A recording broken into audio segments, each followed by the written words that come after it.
पाहत आहात PBS news, तुमची हात आमची साथ। नमस्कार, PBS न्यूजच्या ठळक घडामोडी। लिपिकाच्या कल्याणासाठी अखेरच्या श्वासापर्यंत लढा देणार महेश शिंदे।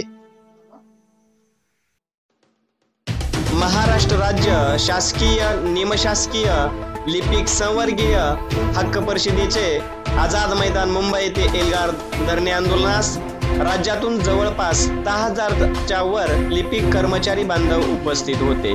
लिपिक वर्गीयांची ताकद बघूनच महाराष्ट्र सरकारमधील राज्य सहकार मंत्री गुलाबराव पाटील यांच्या सोबत वेगवेगळ्या पक्षाचे आमदार महोदयांनी आंदोलनस्थळी भेट देऊन प्रश्न मार्गी लावण्याचे आश्वासन देऊन मुख्यमंत्री व अर्थमंत्री यांच्याशी बैठक घेण्यात येईल असे सांगितले। या आंदोलनास पुढील मान्यवरांनी भेटी दिल्या। गुलाबराव पाटील, याबरोबरच सुधीर तांबे नाशिक, आमदार बाळाराम पाटील कोकण, आमदार दत्तात्रय सावंत पुणे, आमदार विक्रम काळे मराठवाडा, आमदार बच्चूभाऊ कडू, याबरोबरच आमदार हर्षवर्धन जाधव कन्नड, आमदार श्री किशोर दराडे नाशिक आणि नंतर राज्याचे अर्थमंत्री सुधीर मुनगंटीवार यांनी भेटीस बोलावले आणि लिपिकांच्या मागण्यावर सकारात्मक निर्णय घेण्यात येईल अशी हमी दिली। हे आपल्या आंदोलनाचे पहिले यशाचे पाऊल आहे असे यावेळी महेश शिंदे यांनी सांगितले।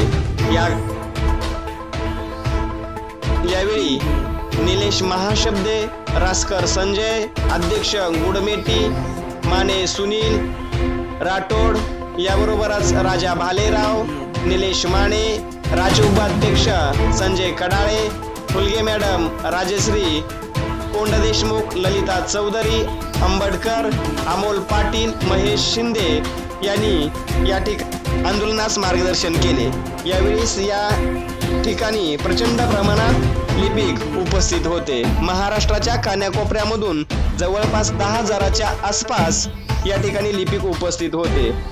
या ठिकाणी महाराष्ट्र राज्य शासकीय निमशासकीय लिपिक संवर्गासाठी आपण अखेरच्या श्वासापर्यंत लढा देणार आहोत असेही यावेळी महेश शिंदे यांनी ठणकावून सांगितले।